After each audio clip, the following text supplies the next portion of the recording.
The stagecoach rattled into El Dorado, Texas on a scorching afternoon in July of 1876, carrying Beatrice Norton and all her worldly possessions packed into two worn leather cases.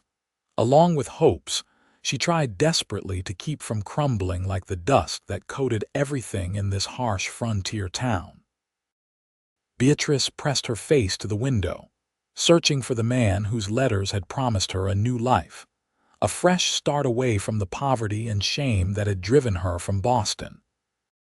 Thomas Shaw had written such beautiful words about his ranch, his dreams, his desire for a wife to share his future. She had imagined his face 1,000 times during the long journey west, wondering if his eyes would be kind, if his hands would be gentle, if perhaps against all odds she might actually find happiness in this arranged marriage. The coach lurched to a stop outside a weathered building with a sign that read, "General Store and Post Office." Beatrice smoothed her traveling dress, aware of how wrinkled and dusty it had become, how her dark hair had escaped its pins, how she must look nothing like the daguerreotype she had sent him months ago when their correspondence had begun. The driver opened the door and offered his hand. She stepped down onto the dirt street, squinting against the brutal Texas sun, her green eyes scanning the handful of people gathered near the store. An older woman with a severe expression, two cowboys lounging against a hitching post, a man in a suit who looked like he might be the banker. But no one stepped forward to claim her. "Miss Norton." The voice came from behind her, deep and rough like gravel grinding together. She turned and felt her breath catch in her throat. The man standing there was not what she had expected. He was tall, powerfully built, with shoulders that strained against his worn cotton shirt. His face was sun-bronzed and hard-edged, with a strong jaw shadowed by stubble and eyes the color of a storm cloud, gray and turbulent. He held his hat in his hands, crushing the brim with fingers that showed he was no stranger to hard work. Everything about him radiated a kind of raw intensity that made her heart beat faster. "Yes, I am Beatrice Norton," she managed to say, trying to steady her voice. "Are you Thomas Shaw?" Something flickered across his face, pain or regret, she could not tell which. "No, Miss Norton, my name is Grant Shaw. Thomas is my brother." He paused, his jaw working as if the next words were physically difficult to speak. "Thomas died 3 weeks ago, thrown from a horse, broke his neck. I am sorry you came all this way for nothing." The world seemed to tilt beneath Beatrice's feet. She gripped the side of the stagecoach to steady herself, her mind reeling. Dead. The man she was supposed to marry was dead, and no one had thought to send her a telegram, to stop her from making this impossible journey to a place where she had no purpose, no future, nowhere to go. "I see," she said, though she did not see at all. Her voice sounded distant to her own ears. "I apologize for the inconvenience. I will make arrangements to return east on the next available coach."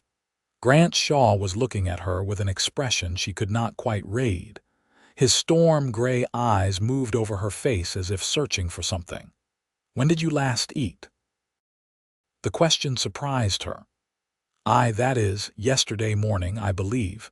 He nodded once decisively.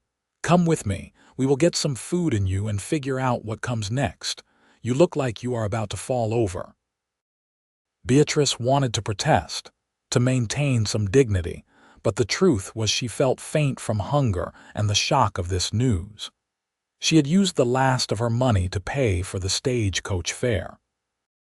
She had no resources left, no family to return to, nothing but the clothes in her bags and a future that had just evaporated like water in the desert heat. Grant picked up her cases as if they weighed nothing and started walking. After a moment's hesitation, Beatrice followed him down the dusty street to a small restaurant with a hand-painted sign that said, "Molly's Kitchen." Inside, it was blessedly cooler, with rough wooden tables and the smell of beef stew and fresh bread. An older woman with kind eyes and graying hair came out from the back. "Grant Shaw, it has been a while. Who is this pretty thing you have brought me?" "This is Miss Beatrice Norton, Molly. She just arrived from Boston. Could you bring her some stew and bread, and coffee if you have it?" "Of course, dear. You sit right down, honey. You look plumb exhausted." Molly disappeared into the back, leaving Beatrice alone with Grant. He sat across from her, his large frame making the chair seem small. He had put his hat on the table and now ran a hand through his dark hair. There was dust on his clothes, as if he had been working hard before coming to meet the stage. "You did not know I was coming," Beatrice said quietly. It was not a question. Grant shook his head.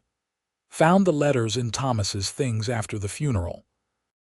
He never mentioned he had sent for a mail-order bride. We did not talk much these past few years." There was regret in his voice, heavy and raw.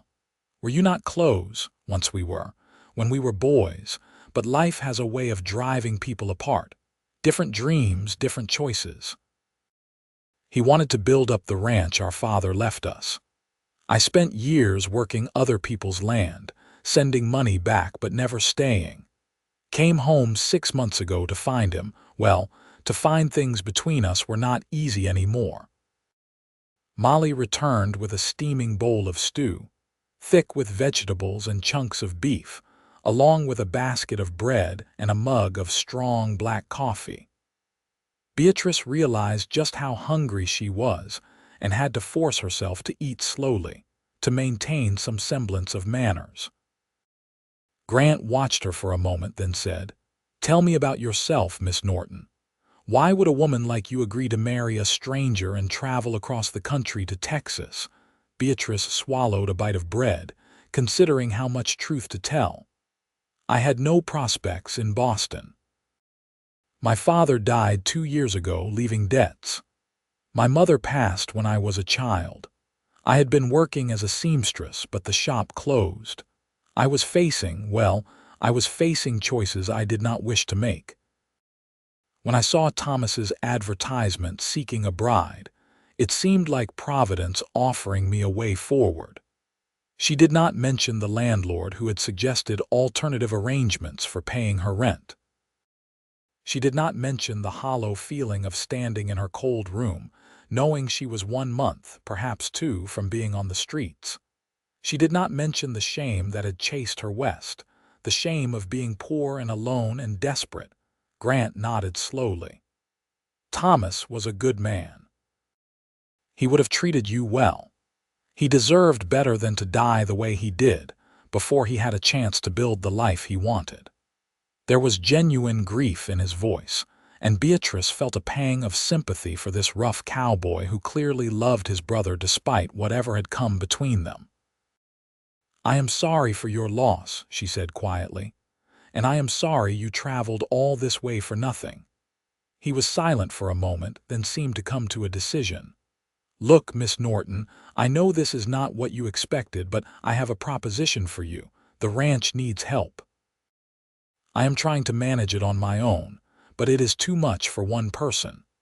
I need someone to cook, to keep the house, to help with the chickens and the garden. I can offer you room and board and a small wage. It would give you time to figure out your next step at least." Beatrice looked at him carefully. "You are offering me employment?" "Yes. Nothing improper. You would have your own room. I would not, that is, I would treat you with respect. I give you my word on that." She should have been insulted by the suggestion, should have maintained her dignity and refused. But dignity was a luxury she could not afford. She had no money, no prospects, and no way to return east even if she wanted to. At least this way she would have a roof over her head while she figured out what to do next. "I accept your offer, Mr. Shaw, and I thank you for your kindness." Something that might have been relief crossed his face.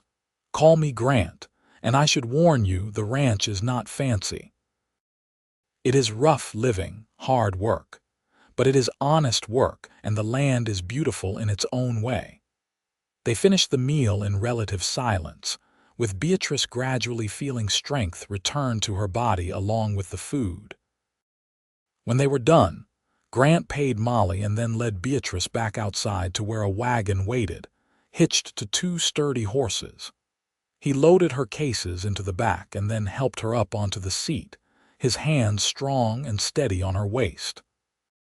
The touch sent an unexpected jolt through her, a awareness of his physical presence that surprised her.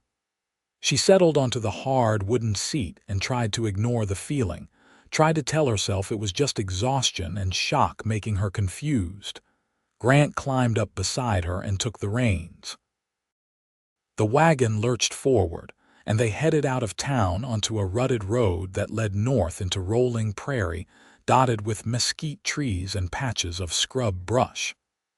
The sun was beginning its descent toward the horizon, painting the sky in shades of orange and gold. "The ranch is about an hour from town," Grant said, breaking the silence. "Thomas built it up pretty well. We have about 100 head of cattle, some horses, chickens, a decent garden plot near the house, water from a good well. It is not much compared to the big spreads, but it is ours. Was ours. Is mine now, I suppose. You do not sound happy about that." He glanced at her, surprised. "I never wanted to be a rancher. I wanted to see the country, to work different places, to be free. Thomas was the one who wanted to stay, to build something permanent. Funny how life turns out. Now I am stuck with the thing he loved and he is gone. You could sell it. I could. But it would feel like betraying him somehow, like letting his dream die with him. So I am trying to make a go of it, even though I have no idea what I am doing half the time." Beatrice found herself warming to this honest, rough-edged man. There was something genuine about him, something real that she had not encountered in the carefully constructed letters Thomas had written. Those letters had been pretty words, but Grant Shaw was flesh and blood and complicated grief. The wagon rattled on across the prairie, and gradually buildings came into view. A house, weathered gray wood but solidly built, with a porch running along the front. A barn, large and well-maintained. A chicken coop, a smokehouse, a couple of other outbuildings she could not immediately identify. A windmill turned lazily in the evening breeze, pumping water into a trough. "This is it," Grant said, bringing the wagon to a stop in front of the house. "Welcome to the Shaw Ranch." He helped her down from the wagon, and again Beatrice felt that unsettling awareness of his touch. She stepped back quickly, smoothing her skirt, looking around at her new temporary home. Grant carried her cases up onto the porch and opened the door. Inside, the house was dim and dusty. The main room held a table, chairs, a worn sofa, and a fireplace. A kitchen area occupied one corner, with a cast-iron stove and a pump over a deep sink. Doors led to what she assumed were bedrooms. "I have been living rough since Thomas died," Grant said, sounding almost apologetic. "Have not kept up with things like I should. Your room is through here." He led her through one of the doors into a small bedroom with a narrow bed, a dresser, and a window that looked out toward the barn. It was plain but clean enough, and there was a faded quilt on the bed that showed someone had once cared about making this space comfortable. "This was going to be your room anyway," Grant said quietly. "Thomas fixed it up for you, bought that quilt in town, which took some doing since he hated shopping. He was excited about you coming. He showed me your picture, talked about all the plans he had." Beatrice felt tears prick at her eyes. It was absurd to grieve for a man she had never met, but somehow she did, for the future they might have had, for the hope that had died with him. "I will leave you to settle in," Grant said. "There is water in the pump if you want to wash up. I will see about getting some supper together." After he left, Beatrice sat on the edge of the bed and let herself feel the full weight of everything that had happened. She was in Texas, in the home of a dead man, employed by his brother who looked at her with eyes that made her heart beat too fast. It was madness, all of it, and yet what choice did she have? She unpacked her few belongings, hanging her 2 other dresses in the small wardrobe, placing her brush and mirror on the dresser. Then she washed her face and hands in the basin, pinned her hair back more securely, and went to find Grant. He was in the kitchen area, awkwardly trying to slice bread. The knife seemed too small in his large hands and the slices were coming out uneven. There were beans heating on the stove and he had set out plates on the table. "May I help?" Beatrice asked. He looked relieved. "Please. I can work a rope and brand a steer, but cooking is not my strong suit. Thomas did most of it." Beatrice took over, finishing the bread and checking the beans. She found butter in the cool box and some dried apples in the pantry. It was not much, but she made it work, serving them both a simple meal that was at least hot and filling.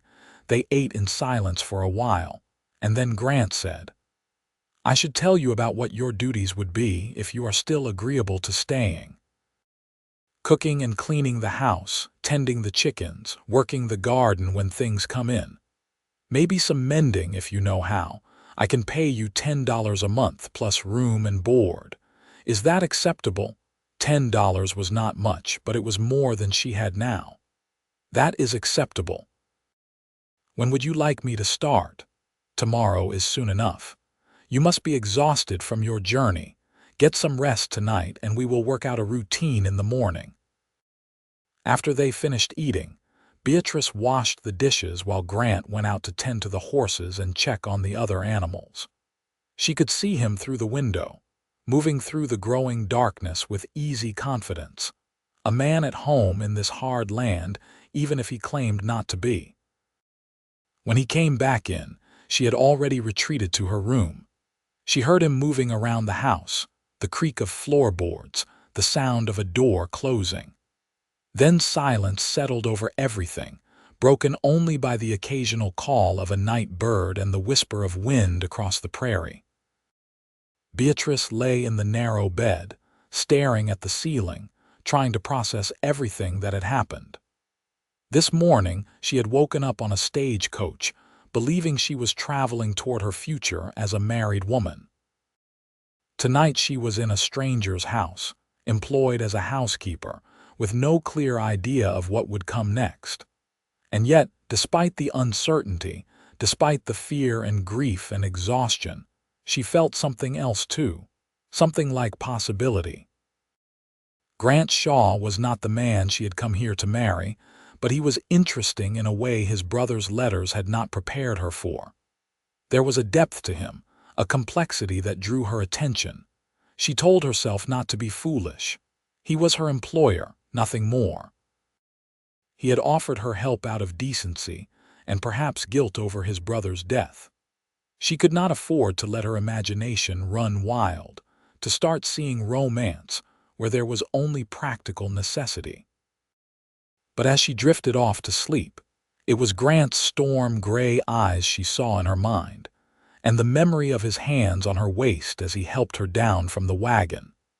The next morning, Beatrice woke to the sound of roosters crowing and early sunlight streaming through her window. For a moment she was disoriented, not remembering where she was, and then it all came rushing back. She rose and dressed quickly in her oldest dress, the one she used to wear for housework in Boston, and tied her hair back with a simple ribbon. Grant was already up, standing in the kitchen with a cup of coffee, looking out the window toward the barn. He turned when he heard her enter, and she saw surprise flicker across his face. "I expected you to sleep later," he said. "You had a hard journey. I am used to rising early." "What needs to be done first?" He set down his coffee cup. "Let me show you around then." For the next hour, Grant took her through the ranch, showing her where everything was. The chicken coop with its dozen hens and one aggressive rooster that he warned her about. The garden plot, already showing the weeds of neglect. The smokehouse with its supply of cured meat. The barn with its horses and the milk cow that needed tending twice a day. "I have been doing the milking myself," Grant said, "but if you know how, I would be grateful for the help." "I grew up in Boston, Mr. Shaw. I have never milked a cow in my life." "Grant," he corrected, "and I can teach you. It is not hard once you get the hang of it." So Beatrice found herself on a stool beside a placid brown cow, learning to milk while Grant stood behind her, his hands guiding hers, showing her the rhythm and pressure needed. She tried to focus on the task and not on his closeness, the warmth of his body, the sound of his voice near her ear. "That is it, you have got it," he said, and she felt an absurd flush of pride at the praise. They carried the milk back to the house, and Beatrice strained it and put it in the cool box. Then she started on breakfast, finding eggs in the coop and making a proper meal with bacon from the smokehouse and biscuits from scratch. Grant ate like a man who had been starving, and she realized he probably had been living on beans and bread since his brother died. When he was finished, he pushed back from the table with a satisfied sigh. "Miss Norton, if you cook like that regularly, I will happily pay you double." "I will cook like that regularly if you keep calling me Beatrice instead of Miss Norton. We are living in the same house, after all." Formality seems excessive. He smiled then, a real smile that transformed his hard face into something almost boyish. "Beatrice it is, and you have to call me Grant, no more of this Mr. Shaw business." Agreed. Grant went out to work with the cattle, and Beatrice spent the day cleaning the house from top to bottom. It desperately needed it.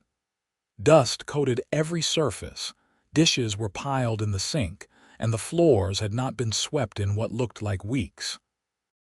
But the work felt good, purposeful, and gradually the house began to look cared for again. She found traces of Thomas everywhere.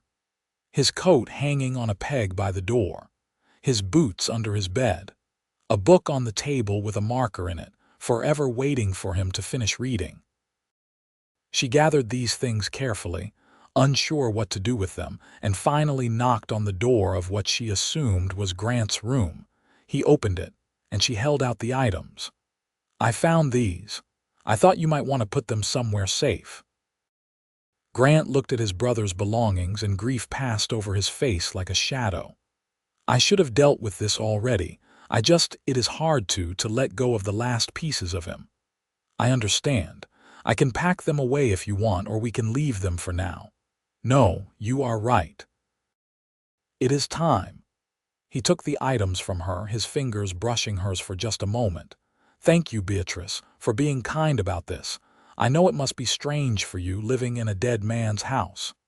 "It is strange," she admitted, "but life is strange. We do the best we can with what we are given." Over the following days, they fell into a rhythm. Grant worked the ranch from dawn until dusk, and Beatrice kept the house, tended the chickens, worked in the garden pulling weeds and coaxing vegetables back to health. She learned to milk the cow without help, to gather eggs despite the aggressive rooster, to cook on the temperamental stove. And every evening they ate together, and gradually they began to talk. Grant told her about growing up on the ranch with Thomas, about their father who had been a hard man but fair, their mother who had died when they were young.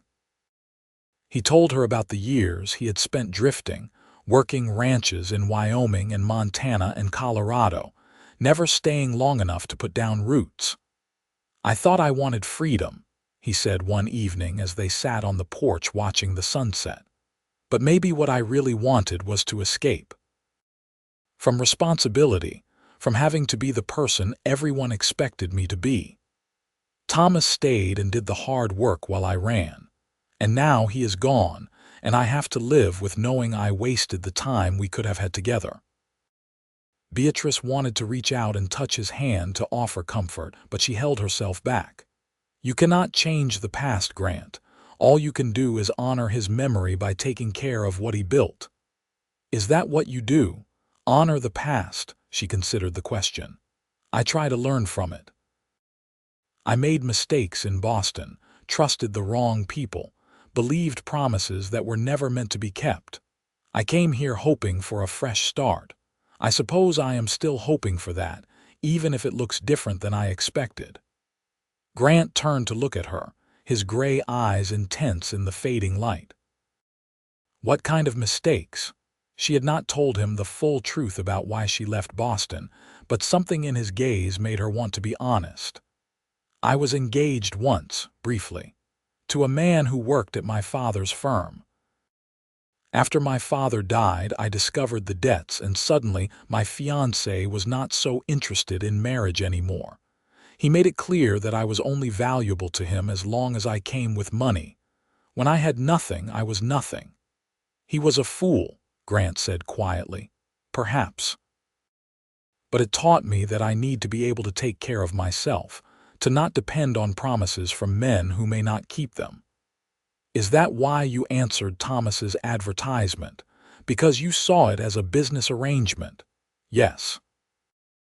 I thought if it was honest from the start, a trade of sorts, there would be no room for disappointment. I would keep his house and he would provide for me, and maybe over time we would build something resembling partnership. I did not expect love. I have learned not to expect that."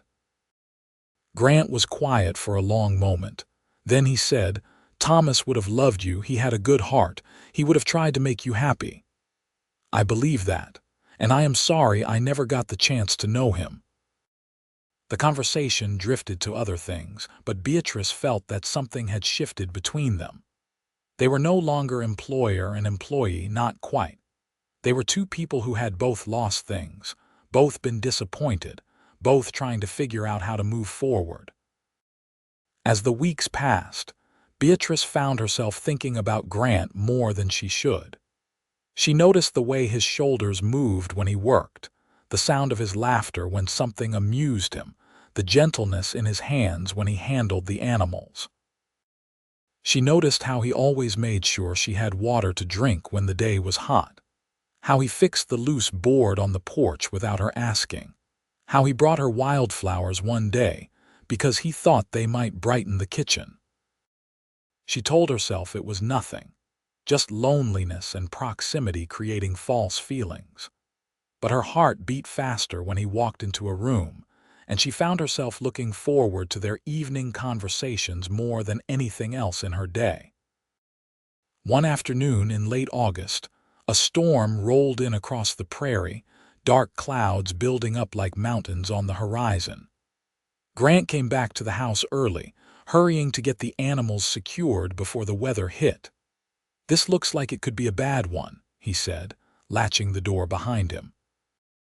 "We should make sure everything is battened down." They worked together, closing shutters and making sure nothing loose was sitting around to be blown away. The wind picked up, howling around the house, and then the rain started, sheeting down in torrents. Lightning split the sky, followed by thunder that shook the walls. Beatrice had never experienced a storm like this. In Boston, there had been buildings to shelter in, close neighbors, the sense of civilization holding back the wildness. Here there was just the fragile shell of the house and the vast angry sky above them. A particularly loud crack of thunder made her jump, and Grant moved closer to her instinctively. "It is all right. The house is solid. We are safe." But she was not afraid of the storm, she realized. She was afraid of how right it felt to have him standing close to her, to feel the warmth of his body, to want him to put his arms around her and hold her. "Grant," she said quietly, and he looked down at her, his gray eyes dark and serious. "Beatrice, I need to tell you something. I know I should not. I know you came here for Thomas and this is not proper, but I cannot keep it to myself anymore. I think about you constantly. I wake up and you are the first thing on my mind. I spend my days working and thinking about what we will talk about that evening. I have never felt this way about anyone and I do not know what to do about it." Her breath caught. "Grant, you do not have to say anything. I know this is complicated. You are in my employ, living in my house because you have nowhere else to go. I do not want you to feel obligated or pressured, but I had to be honest with you. I am falling in love with you, Beatrice Norton, and I needed you to know." The words hung in the air between them, huge and impossible and wonderful. Beatrice looked up at this man who had been nothing but kind to her, this rough cowboy with his complicated grief and his honest eyes, and she felt her careful defenses crumbling. "I feel the same way," she whispered. "I have been trying not to, trying to tell myself it is just gratitude or loneliness, but it is more than that. You make me feel safe and seen and valued. You make me laugh. You make me want to stay here forever, even though I know I probably should not." Grant reached out slowly, giving her time to pull away if she wanted, and cupped her face in his calloused hands. "Why should you not stay? Because I came here to marry your brother. Because this feels like a betrayal of him somehow. Because people in town will talk, will think improper things. Because I am afraid that if I let myself hope again, I will just end up hurt. I cannot promise you will never be hurt. Life is hard and uncertain, and we have both learned that. But I can promise that I will never deliberately hurt you, never lie to you, never make you feel less than precious. If you will have me, Beatrice, if you will take a chance on a cowboy who never wanted to be a rancher but is finding reasons to stay, I will spend every day trying to make you happy."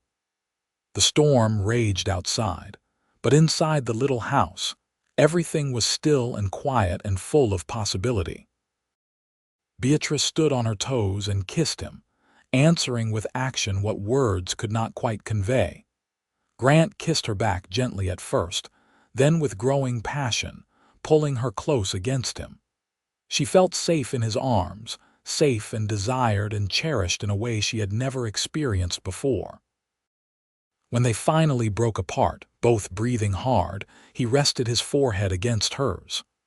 "I am going to marry you," he said. "If you will have me. I know it is fast, I know it is complicated, but I am certain. You are what I have been searching for all these years without knowing it." "Yes," Beatrice said, not even needing to think about it. "Yes, I will marry you, Grant Shaw." He kissed her again, and the storm outside seemed to echo the tumult in her heart, the wild joy and relief and love that swept through her like lightning.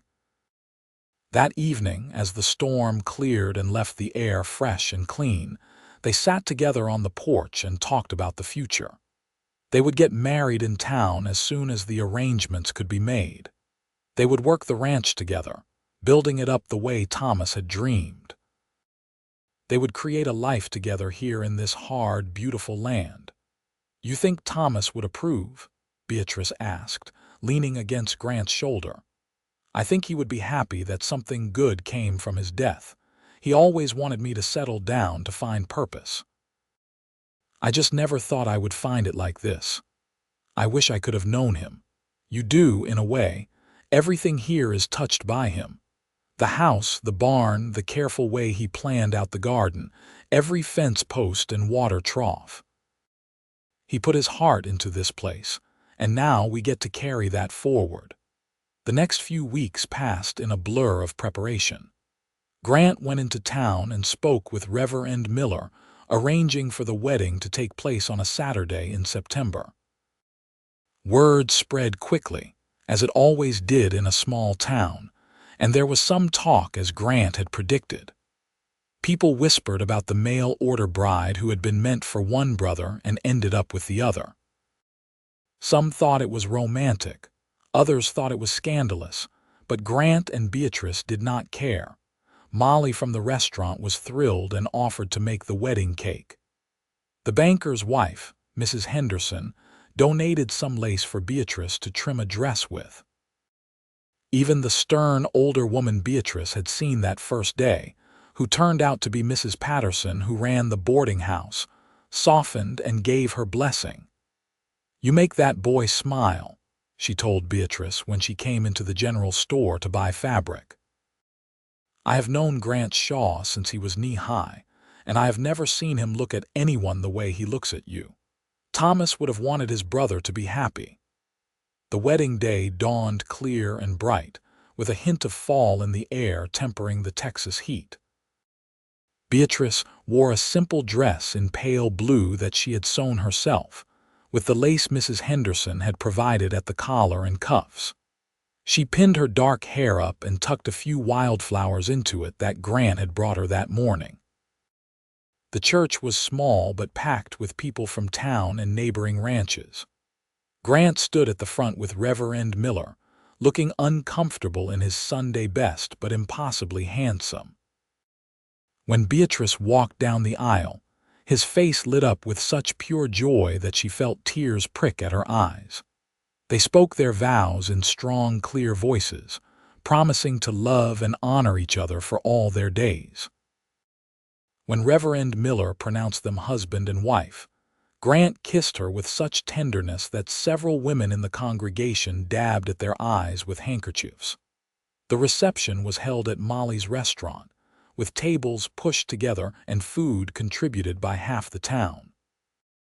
There was music and dancing, and Beatrice was swept from partner to partner by friendly cowboys and townsmen who wanted to welcome her properly to El Dorado. But the best moment was when Grant claimed her for a slow dance, pulling her close and swaying with her to the fiddle music. "Hello, Mrs. Shaw," he murmured against her ear. "Hello, husband," she replied, loving the way the word felt in her mouth. "Are you happy? Happier than I knew it was possible to be." That night, they returned to the ranch as husband and wife, and Grant carried her over the threshold even though she laughed and protested that it was unnecessary. He set her down gently in the main room and looked at her with such love and desire that she felt heat flood through her. "I have wanted this since the day you arrived," he said. "Wanted you to be mine, wanted the right to hold you and love you and keep you safe." "Then love me," Beatrice said, reaching for him. "I am yours, Grant, completely." He kissed her deeply and led her to his room, which was now their room, and they came together with passion and tenderness, learning each other's bodies, celebrating their union. Afterward, lying in his arms with her head on his chest, listening to the steady beat of his heart, Beatrice felt peace settle over her. "I cannot believe that 3 months ago I was in Boston with no hope and no future," she said quietly. "And now I am here married to you with everything I could possibly want." "Life is strange," Grant said, echoing her words from weeks before. "We do the best we can with what we are given, and I have been given you, which is more than I deserve.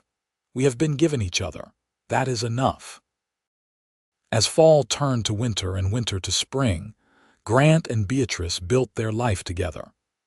They worked the ranch side by side, with Beatrice learning to ride a horse and even helping with the cattle when extra hands were needed. Grant expanded the garden and built Beatrice a chicken coop twice the size of the original because her flock had grown so large. They had their challenges. A cold snap in January killed several cattle.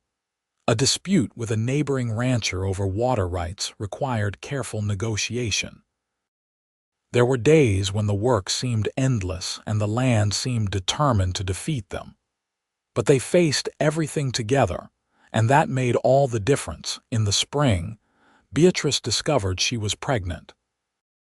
She told Grant one evening after dinner, watching his face carefully to gauge his reaction. For a moment he looked stunned, and then joy spread across his features like sunrise.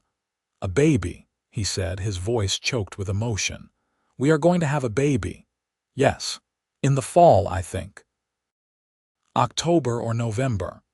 He pulled her into his arms, holding her so tightly she could barely breathe. "Thank you," he whispered. "Thank you for this gift, for this life, for everything." The pregnancy progressed smoothly, though Beatrice tired more easily, and Grant became almost comically protective, not wanting her to lift anything heavy or work too hard. She humored him because she loved him, though she felt perfectly capable of continuing most of her usual tasks. In late October, With the weather turning cool and the leaves on the few trees around the ranch turning gold, Beatrice went into labor. Grant rode into town at breakneck speed to fetch Dr. Morrison, and then paced the house like a caged animal while Molly, who had come to help, tended to Beatrice in the bedroom. It was a long labor, lasting through the night and into the next day. Grant heard Beatrice cry out in pain and wanted to break down the door to get to her, but Molly firmly told him to stay put. Finally, as the sun was setting on the second day, he heard a new sound, the thin wail of an infant. Molly emerged with a tired smile. "You have a son, Grant. A big, healthy boy. And Beatrice did beautifully, though she is exhausted. Give us a few minutes to clean up and then you can come in." Grant sank into a chair, overcome with relief and joy. A son. He had a son. He and Beatrice had created a new life together. When Molly finally led him into the bedroom, he found Beatrice propped up on pillows, looking pale and tired but radiant, holding a bundle of blankets that contained the most perfect tiny human he had ever seen. The baby had a dusting of dark hair and a red, scrunched-up face, and Grant felt his heart expand in a way he had not known was possible. "Meet your son," Beatrice said softly. "I thought we might name him Thomas after your brother, if you would like that." Grant felt tears sting his eyes. He sat carefully on the edge of the bed and touched one finger to the baby's soft cheek. "Thomas Shaw II," he said. "He would have been honored. Thank you, Beatrice. For him, for all of this, for being the best thing that ever happened to me." "You are the best thing that ever happened to me," she replied. "I got on a stagecoach thinking I was traveling toward one future, and instead I found a better one than I could have imagined." Little Thomas grew strong and healthy, and Grant discovered that fatherhood suited him. He would carry the baby around the ranch, showing him the horses and cattle, talking to him about everything and nothing. Beatrice would watch them together and feel such overwhelming love that sometimes it brought tears to her eyes. The years passed in a rhythm of seasons and work and love. They added to their herd, improved the house, put in fences and built a new barn. Beatrice sewed curtains and planted flowers and made the house into a real home. Grant proved to have a talent for breeding horses, and they developed a side business selling quality stock to other ranchers. When Thomas was 3, Beatrice gave birth to a daughter they named Claire, a tiny, delicate thing with her mother's green eyes and her father's dark hair. 2 years after that came another son, Henry, who was louder and more demanding than his siblings combined. The ranch prospered. Grant hired a couple of hands to help with the work, good men who treated Beatrice with respect and became like family. The debt Thomas had left was paid off. The cattle herd grew to 300 head. They built an addition onto the house to accommodate their growing family.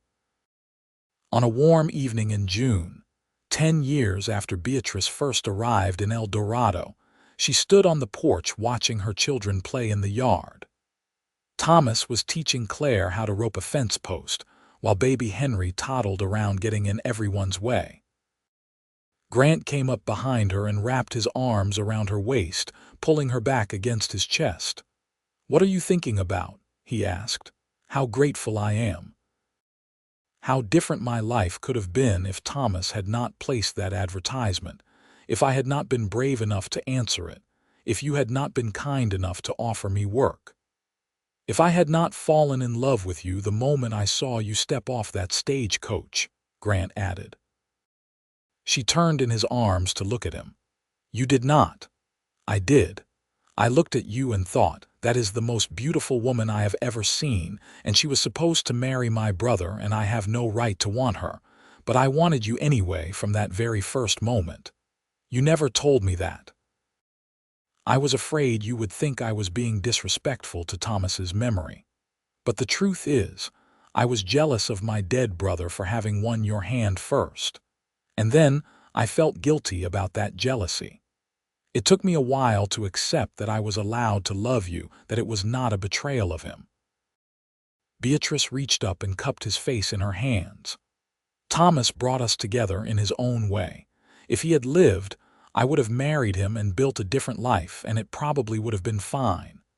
But I would never have known what it felt like to love like this, to be loved like this. I think he would be happy for us. I think so too." Grant kissed her softly, then deeper, with all the passion of 10 years of marriage that had only grown stronger with time. "Mama, Papa, come play with us," Claire called, and they broke apart laughing. "Duty calls," Beatrice said. "Always does. But later, when the children are asleep, I intend to show my wife just how much I still desire her. I will hold you to that promise, Cowboy." They walked down into the yard together, hand in hand, and joined their children in play. The sun set slowly over the Texas prairie, painting the sky in shades of pink and gold, and Beatrice thought about that younger version of herself, who had stepped off the stagecoach, frightened and uncertain and alone. That girl could never have imagined this life, this love, this deep sense of belonging. She had come west as a mail-order bride for a man she never met, and instead found her soulmate in his brother. It was not the story she had expected to write, but it was the one she would not trade for anything. That night, after the children were finally asleep and the house was quiet, Grant made good on his promise. He loved her with the same intensity he had shown on their wedding night, with the added tenderness that came from years of knowing each other's bodies, each other's souls. Afterward, lying tangled together in the sheets, sweaty and satisfied, Beatrice traced patterns on his chest and said, "Do you ever miss it? The traveling, the freedom, the life you had before you settled here?" Grant was quiet for a moment, considering. "Sometimes I miss the simplicity of it, the lack of responsibility.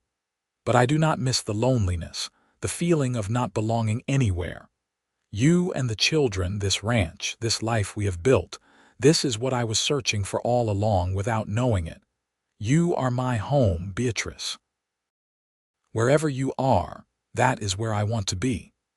Even when I am old and gray and our children have children of their own, especially then, I intend to grow old with you, Mrs. Shaw.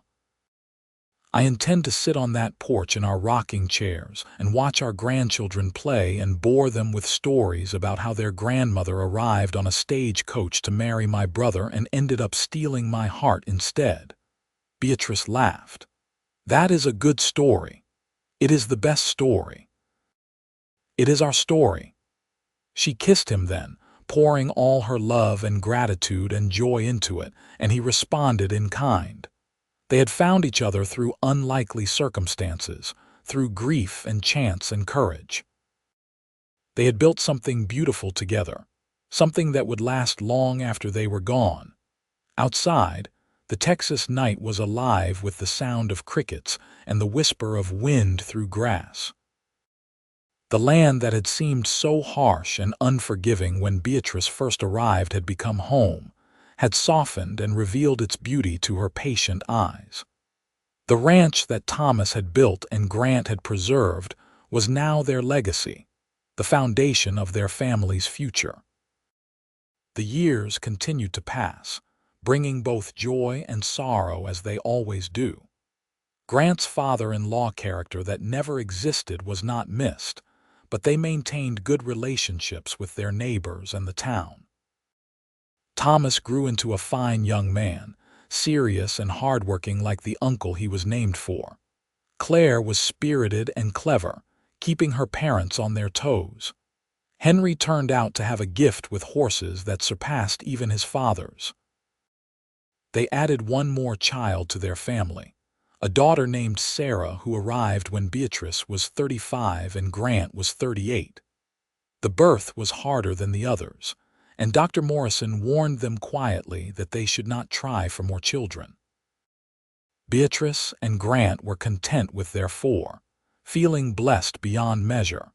As the children grew older and began to think about their own futures, Thomas expressed interest in taking over the ranch someday.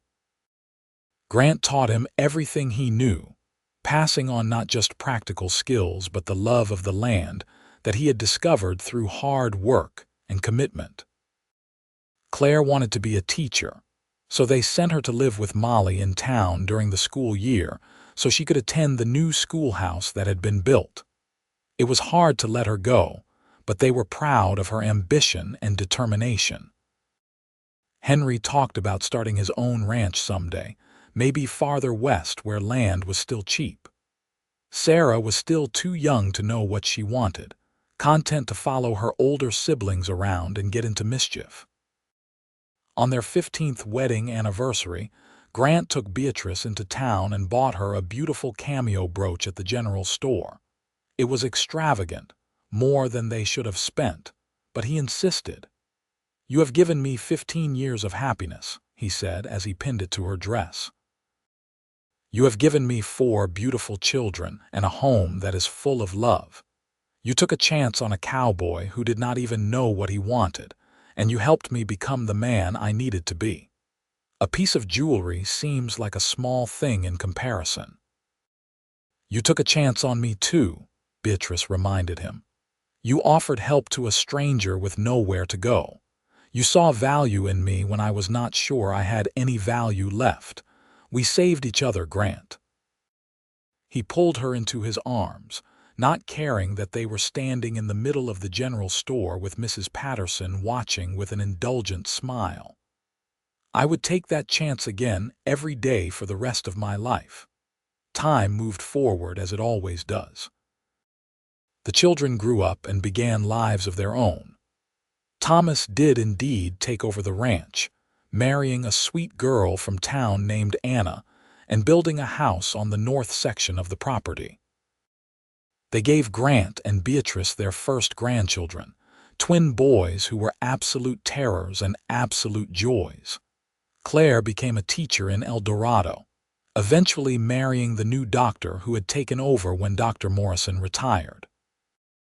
Henry headed west to Colorado and started his own horse breeding operation, writing letters home about the beautiful mountains and the challenges of starting fresh. Sarah, their baby, surprised them all by announcing she wanted to go to college back east.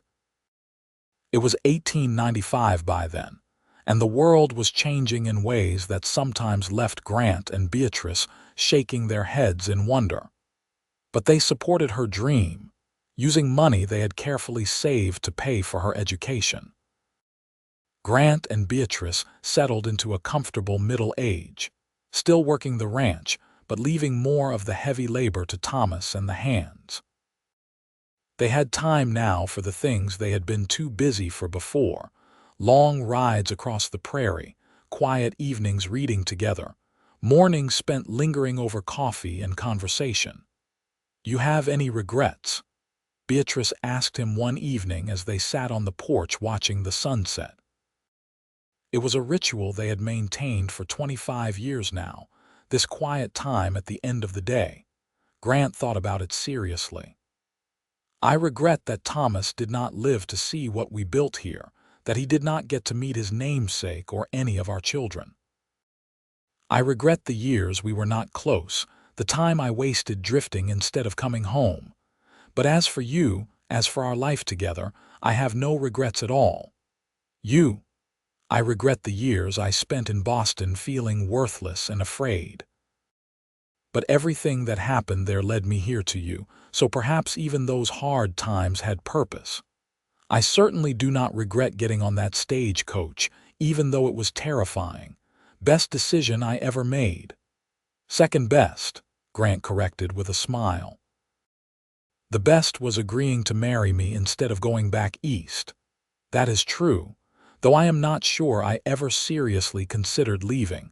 I was halfway in love with you by the end of that first week. Only halfway. I was trying to be sensible. It did not last long." They laughed together, comfortable in the way of couples who have loved each other for decades. Grant reached for her hand and held it, his thumb tracing the familiar lines of her palm. "I love you, Beatrice Shaw.